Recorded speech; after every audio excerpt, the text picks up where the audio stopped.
Hello बच्चों, class 10th के SST के 20 एमसीक्यूज के साथ मैं लक्ष्मी तिवारी आपका अचीवर स्टडी क्लासेस में बहुत बहुत स्वागत करती हूँ।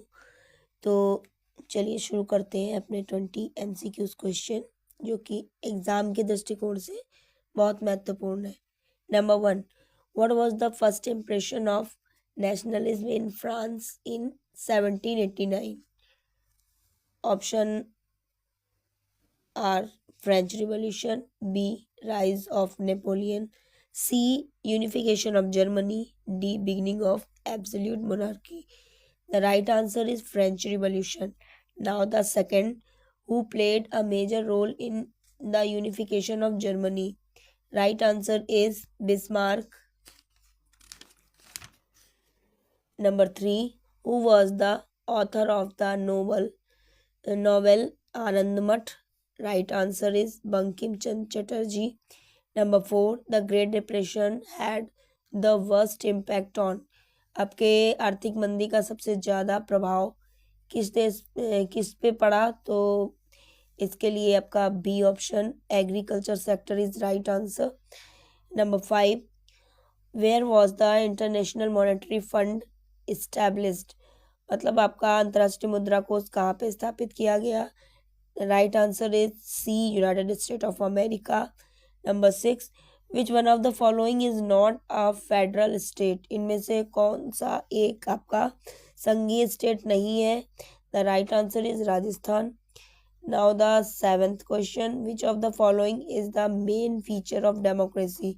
इनमें आपका जो कौन सी आपके प्रजातंत्र की विशेषता है?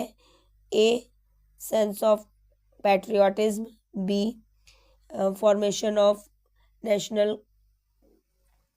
character, number C progressive government, D all of these. तो इसके लिए आपका राइट आंसर होगा all of these. And now the 8th number, when was the Constitution of India enforced? आपका भारत का संविधान कब प्रभावी हुआ? तो इसका राइट आंसर है 26 जनवरी. जैसा कि आपको पता है 26 जनवरी 1950 को आपका संविधान इन्फोर्स हुआ था. Now the number 9, language has been placed in which schedule of the Indian constitution? मतलब आपका भाषा को संविधान के किस शेड्यूल में रखा गया है? तो इसका राइट आंसर है सी 8th. 8वीं अनुसूची में भारत के में भाषा को रखा गया है. Now the 10th, which of the following subject is related to state list? इनमें से कौन सा सब्जेक्ट आपका राज्य सूची का है, स्टेट लिस्ट का है?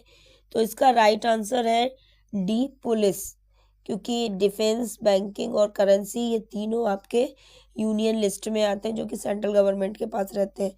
Number 11, the showing period of the rabi crops? Rabi crops का बोने का जो आपकी फसल बोई जाती है उसका रबी मतलब आपका गेहूं, इसका टाइम पीरियड क्या है? तो इसका राइट आंसर होगा बी अक्टूबर से दिसंबर तक. Now the 12th number, which of the following is not an energy minerals? इनमें आपका कौन सा एनर्जी मिनरल नहीं है? तो इसमें आपका कोल, नेचुरल गैस और यूरेनियम ये सभी आपके ज्वलनशील एनर्जी उत्पन्न करते हैं, जबकि आपका ए ऑप्शन आयरन ओर आपका एनर्जी मिनरल नहीं है. Now the 13 number, economic sector of agriculture is? आपके कृषि के इकोनॉमिक सेक्टर को क्या कहते हैं? तो इसका right answer is a primary. Number 14, in the following source of the non conventional energies?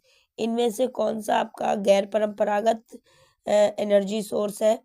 तो इसका राइट आंसर होगा solar energy. Number 15, which of the following which is the basic minerals in the following? इनमें आपका basic सामान्य जो mineral कौन सा है? Right answer is iron ore. Number 16, when was the earth summit held? आपका पृथ्वी सम्मेलन कब हुआ? तो इसका राइट आंसर है आपका 1992.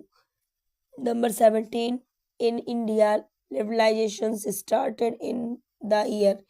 किस आपके साल में लिबरलाइजेशन स्टार्ट हुआ? तो राइट आंसर इज 1991।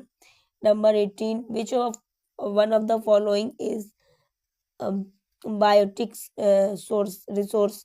तो इनमें बायोटिक रिसोर्स कौन सा है? ये आपका फिशरीज है, C option. Number 19, in which year Bangladesh Grameen Bank started. तो इसके बच्चों सभी आंसर इसमें रॉन्ग दिए गए हैं। इसका राइट आंसर होगा 1983, जो कि आपके इसमें ऑप्शन नहीं दिया गया है, लेकिन आप इसको जान लीजिए, इसका राइट आंसर 1983 है। Now last question 20, development of a country is based on. किसी देश का विकास किस पर आधारित होता है? तो नंबर 1, पर capita income, A per capita income, B average literacy rate, C health conditions of the people and D above all. तो इसका राइट आंसर होगा ये इन सभी पे बेस्ड होता है, तो D option above all. I hope आपको ये 20 जो MCQs मैंने आपको बताए हैं ये समझ में आए होंगे। तो ऐसे ही आगे की वीडियो के लिए आप सब्सक्राइब कीजिए, कमेंट करिए, लाइक करिए, शेयर करिए। तब तक के लिए बाय बाय।